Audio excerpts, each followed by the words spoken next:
નમસ્કાર, good afternoon, જય શ્રી કૃષ્ણ. હમણાં ઘણા સમયથી આપણે 10મા પાઠના જે વધારાના એમસીક્યુ નીટ અને જી માટેના જે એમસીક્યુ છે તે લીધેલા નથી. આજે આપણે આ પાઠના નીટને અનુલક્ષીને એમસીક્યુ છે તે લેશું. જુદા જુદા જે ટોપિક છે એને અનુલક્ષીને છેલ્લે આપણે વ્યતિકરણ માટેના એમસીક્યુ છે તે લીધેલા છે. આજે પણ કેટલાક વધારાના એમસીક્યુ લઈએ અને આ પાઠના એમસીક્યુ છે તે આજે આપણે પૂરા કરશું. એક પ્રશ્ન આપણને આ રીતે આપેલો છે. યંગનો 2 સ્લિટનો જે પ્રયોગ છે એ પ્રયોગમાં રાતા રંગનો જે પ્રકાશ છે એની તરંગ લંબાઈ આપણને આપેલી છે લેમ્બડા આર બરાબર 7.8 10⁻⁵ સેન્ટીમીટર. અને બીજો એક બ્લુ રંગનો પ્રકાશ છે તેની તરંગ લંબાઈ પણ આપેલી છે 5.2 10⁻⁵ સેન્ટીમીટર. હવે અહીંયા આપણને એવું કીધું છે કે કોઈ એક બિંદુ પાસે પડદા પર વ્યતિકરણ ભાત રચાય છે. એટલે પ્રકાશિત અપ્રકાશિત શલાકાઓ જોવા મળે છે પડદા પર. તેમાં કોઈ એક સ્થાન પાસે રાતા રંગનો જે પ્રકાશ છે તેની એનમા ક્રમની પ્રકાશિત શલાકા મળે છે. એનમા ક્રમની, એન એટલે કોઈ પણ ક્રમ જે આપણે મેળવવાનો છે. અને એ જ સ્થાન પાસે બ્લુ રંગ માટે n+1મા ક્રમની પ્રકાશિત શલાકા મળે છે. એટલે એક જ બિંદુ પાસે આ બંને રંગ માટે પ્રકાશિત શલાકા મળે છે. તેથી આપણે એવું કહી શકીએ કે અહીંયા બંને રંગ માટે પથ તફાવત સરખો મળશે.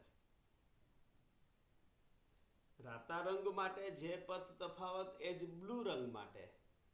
પ્રકાશિત શલાકાનો ક્રમ બદલાય છે પણ પથ તફાવત તો સરખો જ રહેશે, કારણ કે એક જ બિંદુ પાસે આ બંને રંગની પ્રકાશિત શલાકા મળે છે. પથ તફાવત પ્રકાશિત શલાકા હોય એટલે કે સહાયક વ્યતિકરણ, તો પથ તફાવત n લેમ્બડા હોય. તેથી અહીંયા આપણે આમ લખી શકીએ n લેમ્બડા આર બરાબર n+1 લેમ્બડા બી. પથ તફાવત સરખો છે તેથી આપણે એને અહીંયા સરખાવીએ. આપણે n મેળવવાનું છે કે કયા ક્રમ માટે રાતા રંગની પ્રકાશિત શલાકા મળશે અને એ જ સ્થાન પાસે કયા ક્રમની બ્લુ રંગની પ્રકાશિત શલાકા મળે. આપણે આમ લઈએ લેમ્બડા આર અપોન લેમ્બડા બી. લેમ્બડા બી આ બાજુ લઈએ, એન આપણે જમણી બાજુ લઈ જઈએ એટલે આમ આવશે n+1 અપોન n, અથવા નામ પણ લખી શકાય n અપોન n એટલે 1+1 અપોન n. 1 અપોન n ને આપણે સૂત્રનો કરતા બનાવીએ. આપણે n મેળવવું છે એટલે અહીંયા આવશે લેમ્બડા આર છેદમાં લેમ્બડા બી -1. આના બરાબર lambda R minus lambda B upon lambda બી.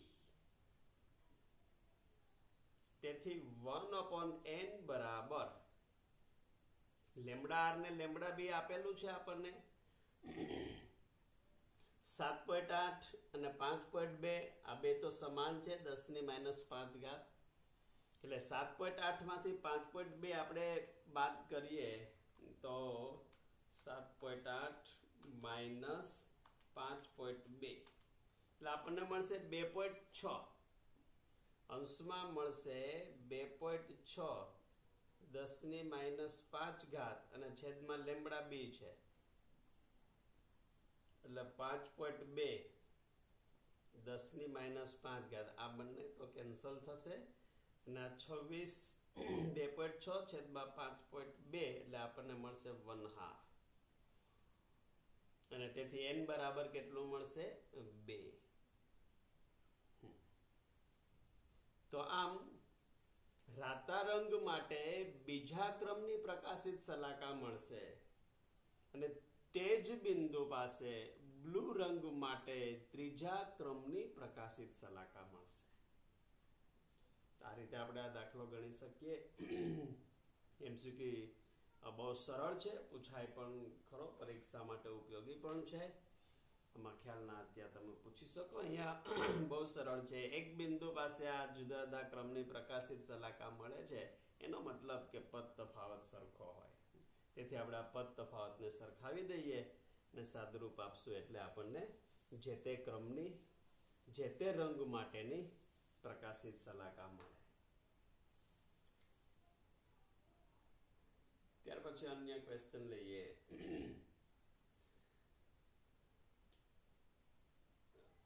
કોઈ વ્યતિકરણ ભાતમાં બે સુસંબદ્ધ ઉદ્ગમ સ્થાનો છે. એ ઉદ્ગમ સ્થાનોમાંથી જે પ્રકાશ ઉદ્ભવે છે તેની તીવ્રતાઓ ધારો કે I1 અને I2 આપણે લઈએ.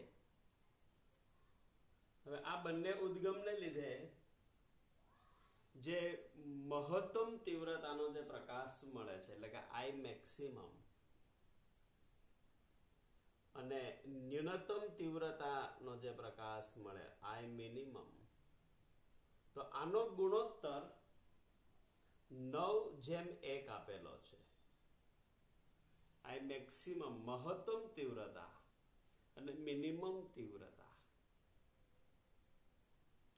મહત્તમ તીવ્રતા એટલે શું?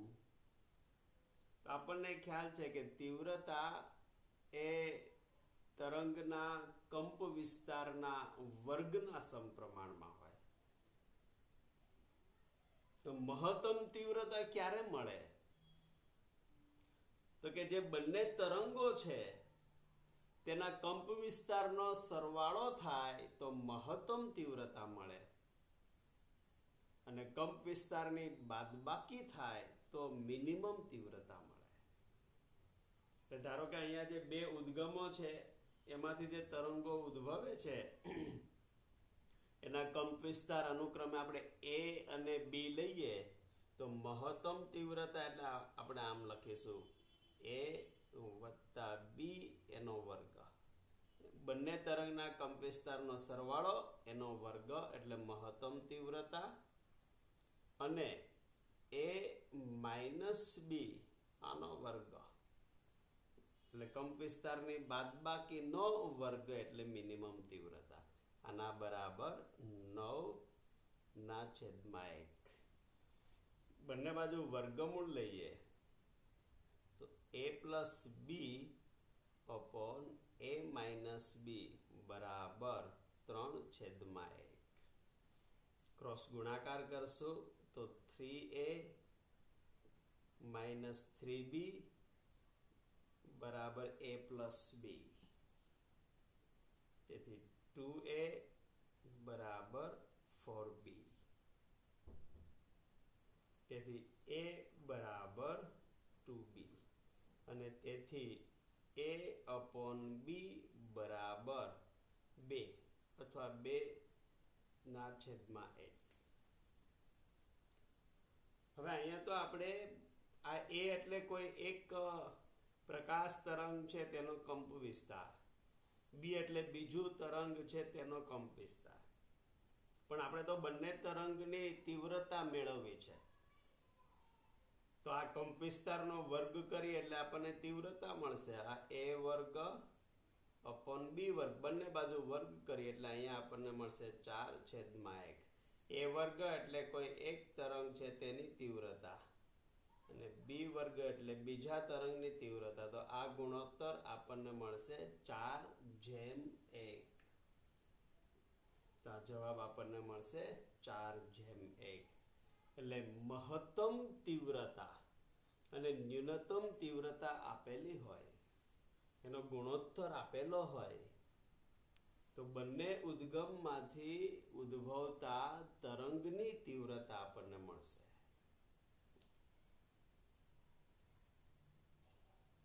આ પ્રશ્ન પણ પૂછી શકે.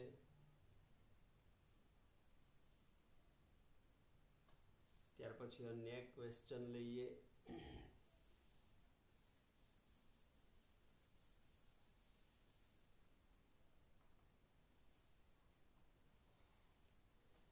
યંગના બે સ્લિટના પ્રયોગમાં જે તરંગ લંબાઈ વપરાય છે તે 6000 એંગસ્ટ્રોમ છે. અહીંયા આપણને તરંગ લંબાઈ 6000 એંગસ્ટ્રોમ આપેલી છે.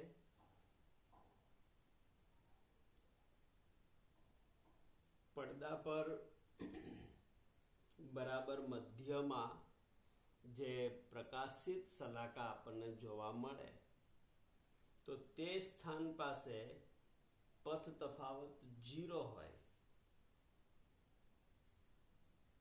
તો આજે મધ્યસ્થ પ્રકાશિત શલાકા છે ત્યાંથી ચોથી પ્રકાશિત શલાકા રચાય,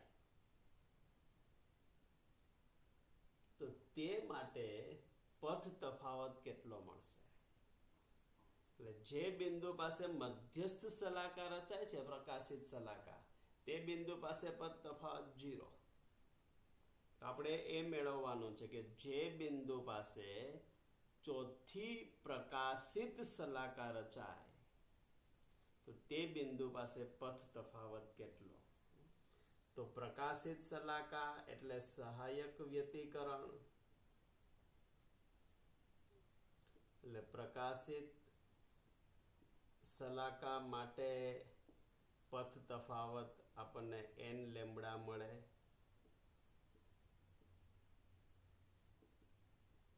n લેમ્બડા, પણ અહીંયા ચોથી પ્રકાશિત શલાકા કીધું એટલે આપણે n4 લેમ્બડા લઈએ. n4 એટલે ચોથી પ્રકાશિત શલાકા, એટલે n4 બરાબર 4 આવશે. અને લેમ્બડા એટલે 6000 એંગસ્ટ્રોમ, એટલે 6 ગુણાકારમાં 10⁻⁷ મીટર. એટલે અહીંયા આવશે 24 ગુણાકારમાં 10⁻⁷ મીટર. અથવા આમ પણ ઓપ્શનમાં શું આપેલું છે આપણે જોવાનું, 2.4 10⁻⁶ મીટર. તો પથ તફાવત આપણને આટલો મળશે, 2.4 10⁻⁶ મીટર. બહુ સરળ છે, ખાલી આ સૂત્ર આપણે વાપરવાનું છે. જેટલા બી પ્રકાશિત શલાકા કીધું હોય એ ક્રમ અહીંયા આપણે લખવાનો. જેમ કે n બરાબર અહીં ચોથું કીધું છે, ચોથી પ્રકાશિત શલાકા એટલે n બરાબર 4. પાંચમી પ્રકાશિત શલાકા કીધું હોય તો 5. અને અપ્રકાશિત શલાકા કીધું હોય તો સૂત્ર આપણે કયું લેવાનું થાય પથ તફાવત માટેનું? n + 1/2 × lambda. એ આપણે થિયરીમાં ભણ્યા છીએ. અપ્રકાશિત શલાકા કીધું હોય તો આ સૂત્ર આવે. પ્રકાશિત શલાકા એટલે n લેમ્બડા.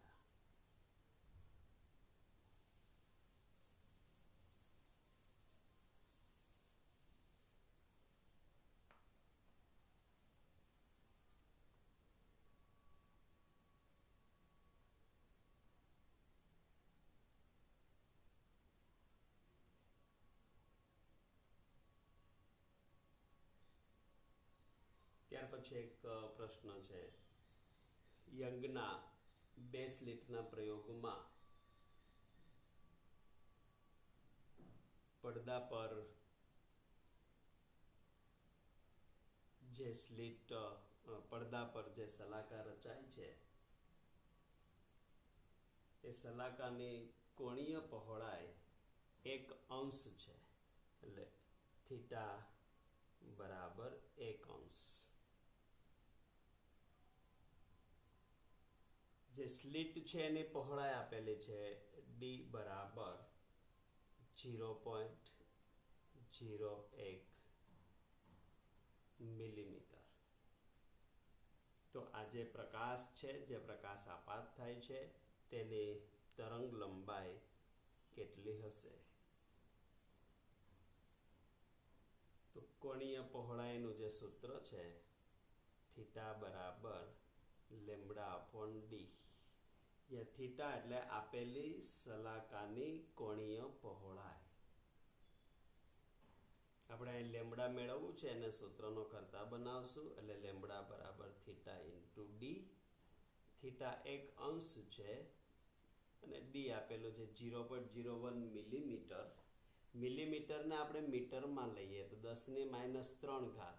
તો એને આપણે આમ લેશું 1 ગુણાકારમાં 10⁻5 ઘાત. આ 1 અંશ છે એને આપણે રેડિયનમાં બદલીએ તો પાઈ છેદમાં 180 એટલે રેડિયનમાં કન્વર્ટ થશે અને 10⁻5 ઘાત. પાઈ એટલે 3.14 છેદમાં 180 10⁻5 ઘાત. આનું આપણે સાદુરૂપ આપીએ 3.14 ભાગ્યા 180 0.0174.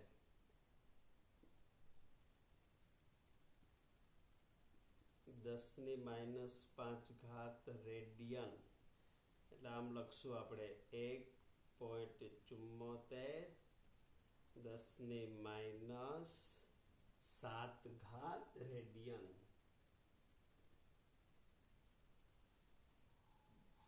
અથવા દશાંશ ચિહ્ન અહીંયા લઈએ તો 0.174 10⁻6 રેડિયન. તો આ આપણો જવાબ થશે.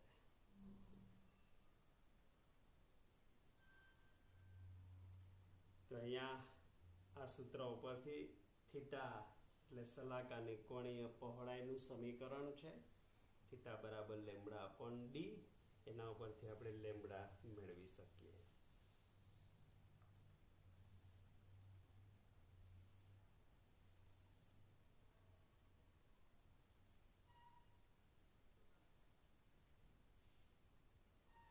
પછી એક પ્રશ્ન છે, સમજણ માટેનો છે, એમાં ગણતરીની જરૂરિયાત નથી.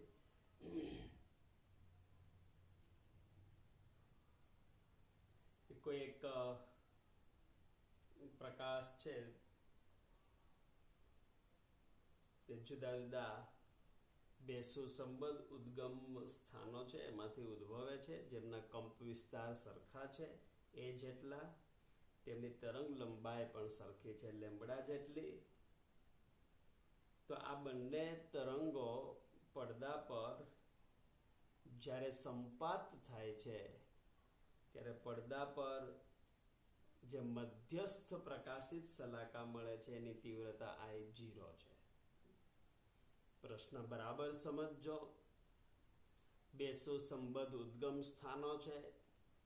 એ બંને ઉદ્ગમ સ્થાનમાંથી સમાન કંપ વિસ્તાર અને સમાન તરંગ લંબાઈવાળા તરંગો ઉદ્ભવે છે અને તે આગળ વધીને પડદા પરના કોઈ બિંદુ પાસે સંપાત થાય છે. ત્યારે એ બિંદુ પાસે મધ્યસ્થ પ્રકાશિત સલાકા જોવા મળે છે અને તેની તીવ્રતા I0 છે. હવે આ જ બિંદુ પાસે જો બંને ઉદ્ગમ સ્થાન અસુસંબદ્ધ હોય તો આ જ બિંદુ પાસે તીવ્રતા કેટલી હશે? તો અહીંયા આપણે આપણી સમજણ માટે જવાબ આપવાનો છે કે અસુસંબદ્ધ ઉદ્ગમ સ્થાન હોય ત્યારે તીવ્રતા છે તે અડધી થતી હોય છે. એટલે જે મહત્તમ તીવ્રતા મળે છે, મધ્યસ્થ પ્રકાશિત સલાકાની તીવ્રતા I0 હોય તો અસુસંબદ્ધ ઉદ્ગમ સ્થાન હોય તો તે બિંદુ પાસે તીવ્રતા I0/2 મળશે. ગણતરીની જરૂર નથી. આપણે એને આ રીતે યાદ રાખી શકીએ કે અહીંયા તીવ્રતા છે તે અડધી થઈ જશે એટલે I0/2 મળે.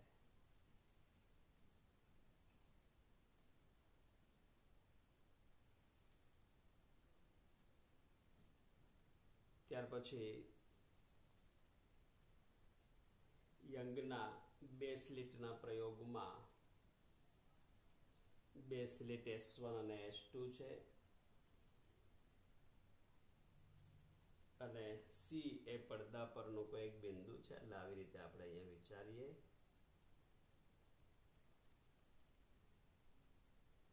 આ એક સ્લિટ S1, આ S2, અહીંયા પડદો છે.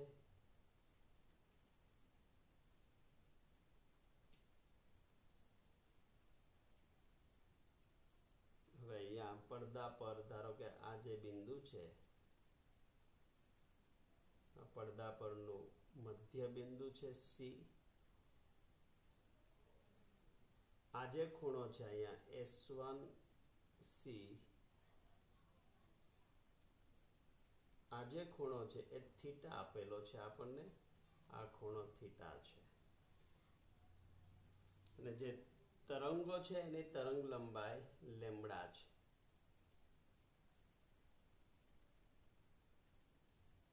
તો પડદા પર જે સલાકા મળે છે તેની પહોળાઈ કેટલી થશે તે આપણે મેળવવું છે. પડદા પરની જે સલાકા છે તેની પહોળાઈ કેટલી થશે?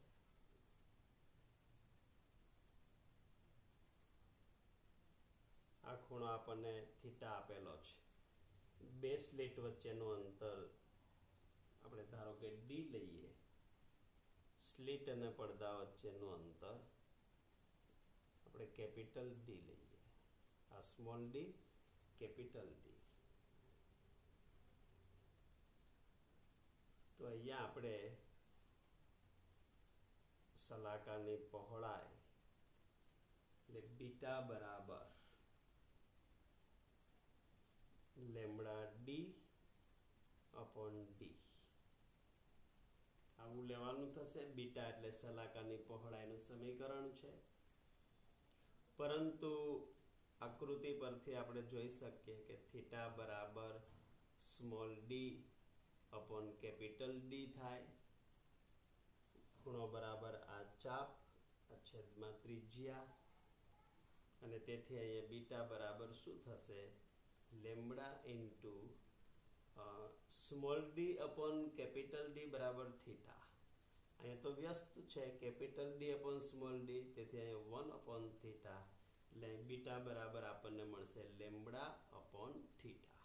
એટલે અહીંયા સલાકાની પહોળાઈ છે એ આ સૂત્ર ઉપરથી આપણને મળે, લેમ્બડા અપોન થીટા. જો આ ખૂણો આપણને આપેલો હોય તો સલાકાની પહોળાઈ લેમ્બડા અપોન થીટા સૂત્ર પરથી મળશે. તો આ રીતે આપણે વ્યતિકરણની અંદર જુદા જુદા MCQ છે તે ગણી શકીએ. ત્યાર પછી અન્ય ક્વેશ્ચન છે.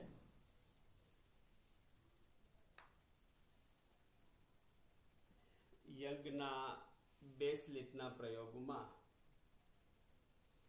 જો આપાત તરંગ છે તેની તરંગ લંબાઈ બમણી કરવામાં આવે તો સલાકાની પહોળાઈમાં શું ફેરફાર થશે? તો સલાકાની પહોળાઈનું સૂત્ર હમણાં જે આપણે લખેલું હતું lambda D upon small d. તો સ્વાભાવિક છે કે આ લેમ્બડા બમણું કરીએ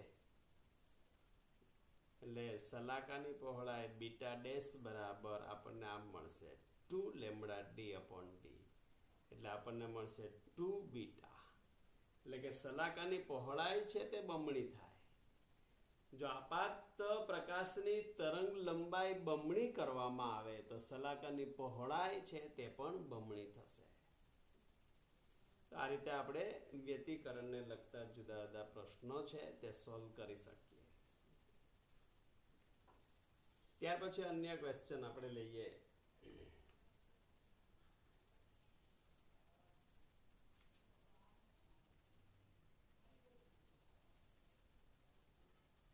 કોઈ એક પ્રકાશની તરંગ લંબાઈ 600 નેનોમીટર છે. અહીંયા તરંગ લંબાઈ આપણને 600 નેનોમીટર આપેલી છે.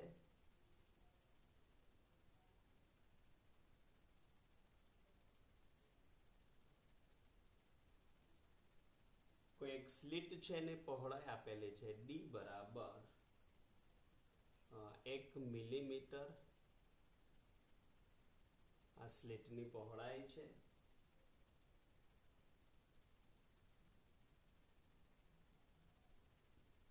સ્લિટથી જે પડદો રાખેલો છે એ પડદાનું અંતર 2 મીટર છે.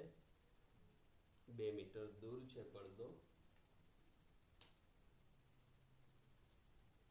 હવે અહીંયા પડદા ઉપર એક સ્લિટ વડે વિવર્તન ભાત રચાય છે.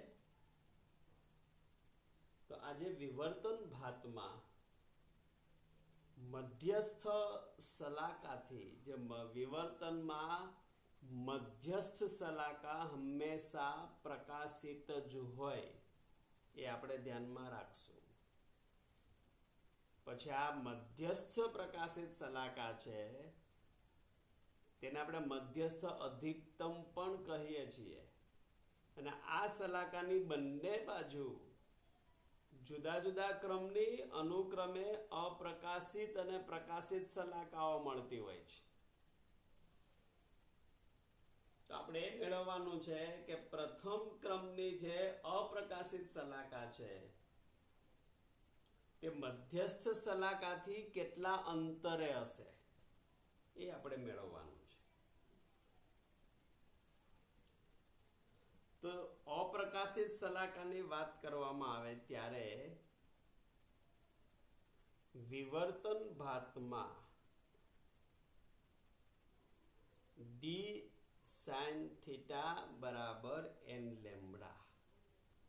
d sin થીટા એટલે પથ તફાવત, પણ વિવર્તન ભાતમાં અપ્રકાશિત સલાકા માટે પથ તફાવત n લેમ્બડા થાય.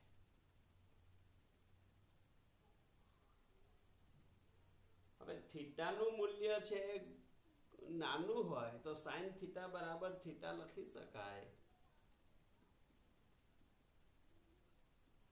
n lambda. આપણે આમ વિચારવાનું થાય, ધારો કે અહીંયા આ એક સ્લિટ છે, અહીંયા પડદો રાખેલો છે આ રીતે. આ સ્લિટની પહોળાઈ d. અહીંયા આપણને મધ્યસ્થ સલાકા મળે છે. આ બંને બાજુ અહીંયા ધારો કે આપણને પ્રથમ ક્રમની અપ્રકાશિત સલાકા મળે છે. આ છે આપણા માટે થીટા. આ ખૂણો બરાબર અહીંયા ધારો કે અહીંથી અહીં સુધીનું અંતર y અને આ અંતર છે તો પડદા અને સ્લિટ વચ્ચેનું અંતર એટલે કેપિટલ D. તો થીટા બરાબર આપણને મળશે y upon d. એટલે y upon d બરાબર n લેમ્બડા. આપણે આ અંતર મેળવવું છે. y કેટલું? તો y બરાબર n lambda d upon small d. n બરાબર અહીંયા 1 આવશે કારણ કે પ્રથમ ક્રમની અપ્રકાશિત કીધું છે. લેમ્બડા 600 નેનોમીટર એટલે 6 ગુણાકારમાં 10⁻⁷ ઘાત મીટર. d 2 મીટર. સ્મોલ d એટલે 10⁻³ ઘાત મીટર. એટલે અહીંયા આપણને મળશે 12 ગુણાકારમાં 10⁻⁴ ઘાત મીટર અથવા 1.2 10⁻³ ઘાત મીટર એટલે 1.2 મિલીમીટર. એટલે આ અંતર છે આજે મધ્યસ્થ પ્રકાશિત સલાકાથી પ્રથમ ક્રમની અપ્રકાશિત સલાકા છે એ 1.2 મીટર દૂર મળે છે. પણ આપણને એવું કીધું હોય કે બંને બાજુ જે અપ્રકાશિત સલાકા છે આ બંને બાજુ એમના વચ્ચેનું અંતર કેટલું? તો અહીંયા 1.2, અહીંયા પણ 1.2 એટલે કુલ થશે 2.4 મિલીમીટર. આ રીતે પૂછી શકે. બંને અપ્રકાશિત સલાકા વચ્ચેનું અંતર પણ પૂછી શકે. તો એ આવશે 2.4 મિલીમીટર. અને એક જ બાજુનું આપણને કીધું હોય અંતર તો 1.2 મિલીમીટર. આ રીતે આપણે આ જવાબ આપી શકીએ.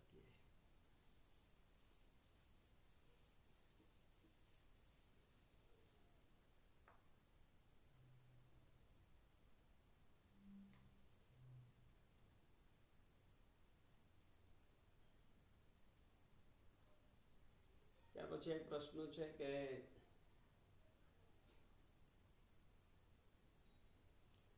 એક સ્લિટ વડે થતા વિવર્તનમાં જે મધ્યસ્થ પ્રકાશિત શલાકા છે તેની તીવ્રતા I0 જેટલી છે. પ્રશ્ન બરાબર સમજજો. એક સ્લિટ વડે થતા વિવર્તનમાં મધ્યસ્થ પ્રકાશિત શલાકાની તીવ્રતા I0 છે. જો અહીંયા સ્લિટની પહોળાઈ છે એ આપણે ડબલ કરી નાખીએ. સ્લિટની પહોળાઈ ધારો કે સ્મોલ ડી છે એના બદલે 2D કરી નાખીએ તો આ તીવ્રતામાં શું ફેરફાર થશે? જે મધ્યસ્થ શલાકા છે એની તીવ્રતામાં શું ફેરફાર થશે? તો કે અહીંયા જે મધ્યસ્થ શલાકાની તીવ્રતા છે એ સ્લિટની પહોળાઈ પર આધારિત નથી અને શલાકાની તીવ્રતામાં કોઈ ફેરફાર થતો નથી.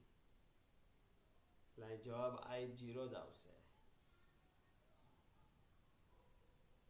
કે તીવ્રતા છે તે બદલાતી નથી. એટલે I0 જવાબ મળશે આપણને I0. જે પહેલા હતી એટલી જ આપણને પછી મળશે કારણ કે આ તીવ્રતા અને શલાકાની પહોળાઈ છે એમના વચ્ચે કોઈ સંબંધ નથી.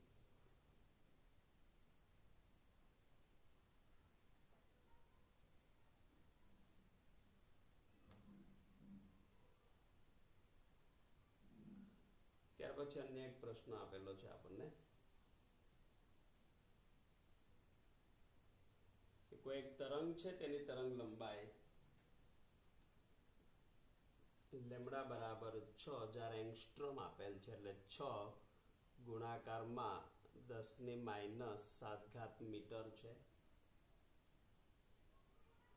સ્લિટની પહોળાઈ D બરાબર 0.3 મિલીમીટર છે.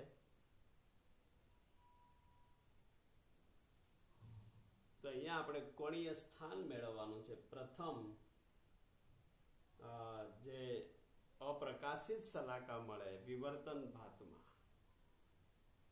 તેનું કોણીય સ્થાન આપણે મેળવવાનું છે. કોણીય અંતર મેળવવાનું છે.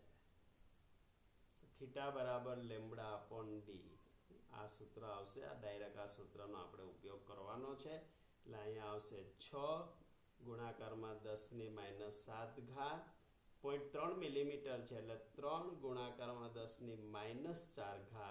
એટલે અહીંયા આવશે 2 ગુણાકારમાં 10⁻³ રેડિયન. આપણો જવાબ આવશે.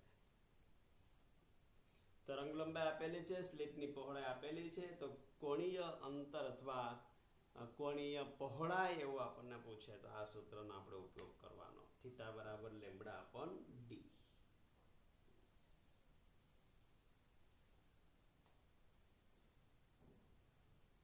ત્યાર પછી એક પ્રશ્ન લઈએ.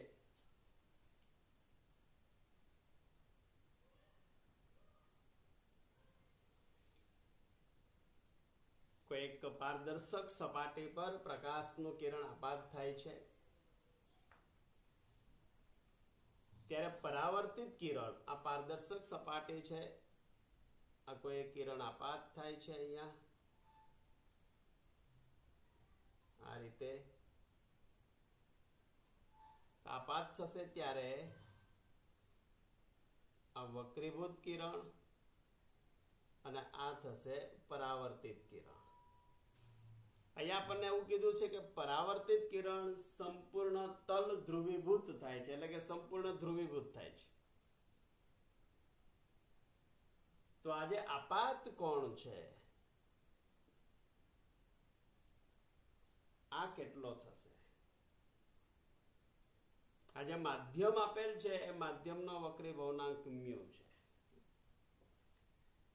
બહુ સરળ છે. આપણે થિયરીમાં ભણ્યા છીએ કે જ્યારે પારદર્શક સપાટી પર કોઈ પ્રકાશનું કિરણાપાત થાય ત્યારે પરાવર્તિત કિરણ જો સંપૂર્ણ તલ ધ્રુવીભૂત બને ત્યારે આપાત કોણ છે તેના ટેન્જન્ટનું મૂલ્ય એ આપેલા માધ્યમના વક્રીભવનાંક જેટલું હોય. આપાત કોણ અહીંયા આઈપી, પોલેરાઇઝેશન એંગલ. તો અહીંયા આઈપી બરાબર આપણે આમ લખીશું tan ઇનવર્સ મ્યુ. એટલે આ આપણો જવાબ આવશે કે અહીંયા આપાત કોણ છે તે tan ઇનવર્સ મ્યુ જેટલો આપણને મળે.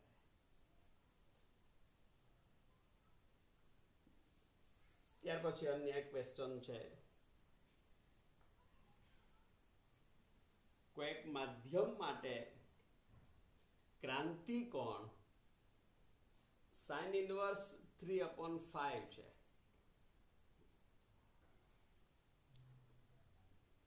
આપણને ખબર છે sin IC બરાબર 1/n પૂર્ણાંતરિક પરાવર્તન માટે આપણે આ સૂત્ર મેળવેલું છે. તો ક્રાંતિ કોણ IC બરાબર sin ઇનવર્સ 1/n થશે. n એટલે વક્રીભવનાંક છે, આપણે એને મ્યુ વડે દર્શાવીએ. અને રકમમાં આપેલું છે અહીંયા કે આ ક્રાંતિ કોણ sin ઇનવર્સ 3/5 છે. sin ઇનવર્સ 1/μ બરાબર sin ઇનવર્સ 3/5. એનો મતલબ મ્યુ બરાબર શું થશે કે 5/3. જ્યાં મ્યુ એટલે આપેલા માધ્યમનો વક્રીભવનાંક છે. તો અહીંયા આ માધ્યમ માટે પોલેરાઇઝેશન એંગલ શું થશે તો કે પોલેરાઇઝેશન એંગલ IP બરાબર tan ઇનવર્સ મ્યુ. એટલે tan ઇનવર્સ 5/3. આ આપણો જવાબ આવશે. જો ક્રાંતિ કોણ sin ઇનવર્સ 3/5 હોય તો પોલેરાઇઝેશન એંગલ tan ઇનવર્સ 5/3 થશે.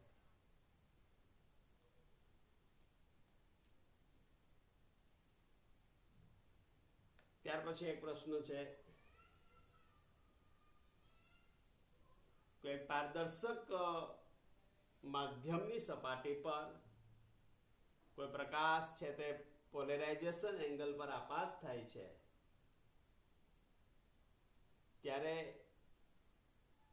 કયો પ્રકાશ સંપૂર્ણ ધ્રુવીભૂત બને? પરાવર્તિત પ્રકાશ કે વક્રીભૂત પ્રકાશ?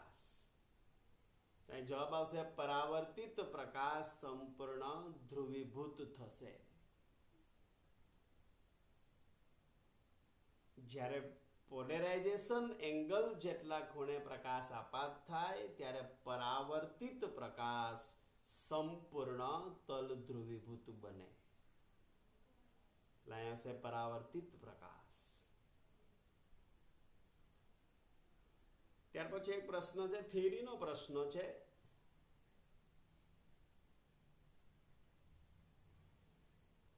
કે ધ્રુવીભવન તલ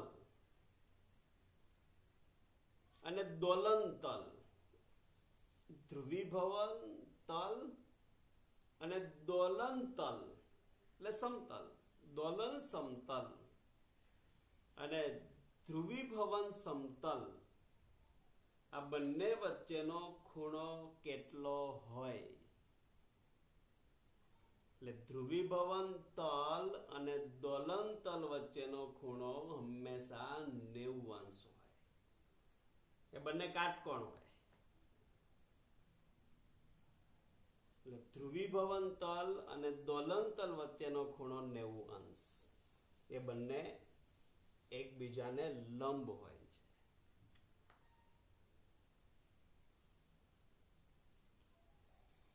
ત્યાર પછી એક પ્રશ્ન છે કે બે પોલેરાઇઝર છે. આવી રીતે આપણે અહીંયા બે પોલેરાઇઝર લઈએ.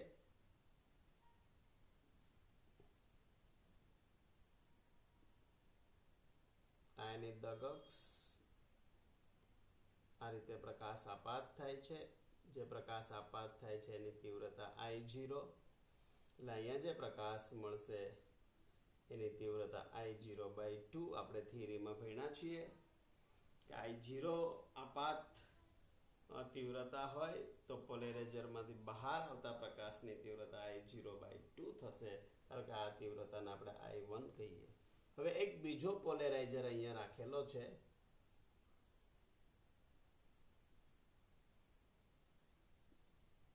અને આ પોલેરાઇઝર છે તે પેલા પોલેરાઇઝર સાથે 60° નો ખૂણો રચે છે. તો હવે અહીંયા બહાર આવતો જે પ્રકાશ છે તેની તીવ્રતા કેટલી હશે?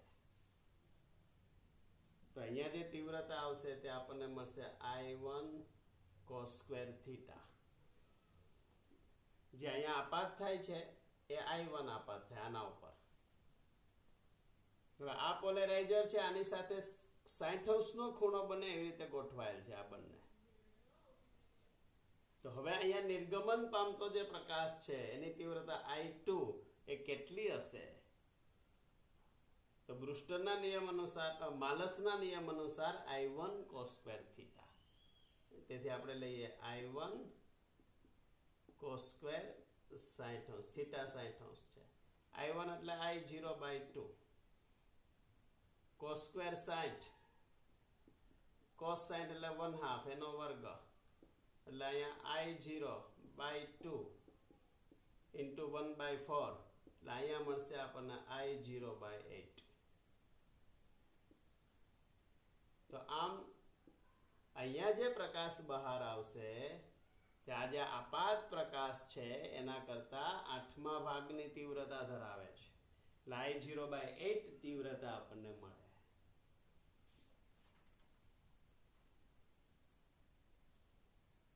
ને ત્યાર પછી અન્ય એક પ્રશ્ન લઈએ.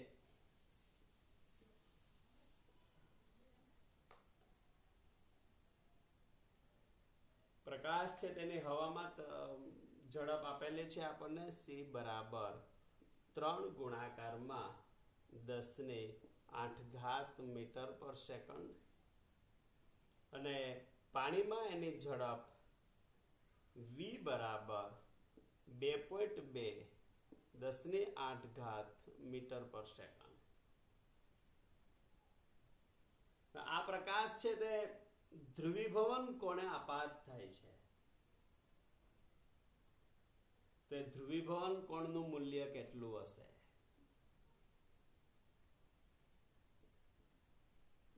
tan IP બરાબર મ્યુ. તેથી IP બરાબર tan ઇન્વર્સ મ્યુ, પરંતુ મ્યુ બરાબર C/V. આ પેલા માધ્યમનો વક્રીભવનાંક કેટલો હોય? તો કે હવામાં પ્રકાશની ઝડપ અને આપેલા માધ્યમમાં પ્રકાશની ઝડપના ગુણોત્તર જેટલો. એટલે અહીંયા આવશે 3 ગુણાકારમાં 10⁸ અને 2.2 ગુણાકારમાં 10⁸. આ બંને કેન્સલ કરશું. 3/2.2 એટલે આપણને મળશે 1.36. એટલે મ્યુ બરાબર 1.36. તેથી IP બરાબર tan ઇન્વર્સ 1.36. નેચરલ ટેનમાં 1.36 માટેનો આપણે ખૂણો મેળવશું તો એ ખૂણાનું મૂલ્ય લગભગ આપણને 53.74 કે 75 ની આજુબાજુ મળશે. તો અહીંયા ધ્રુવીભવન કોણનું મૂલ્ય આપણને 53.74 અંશ મળે. તો આ રીતે આપણે આ પાઠના નીટના પ્રશ્નો છે તે સોલ્વ કરી શકીએ. આ સિવાય બીજા પ્રશ્નો હોય એ પણ તમે સોલ્વ કરજો.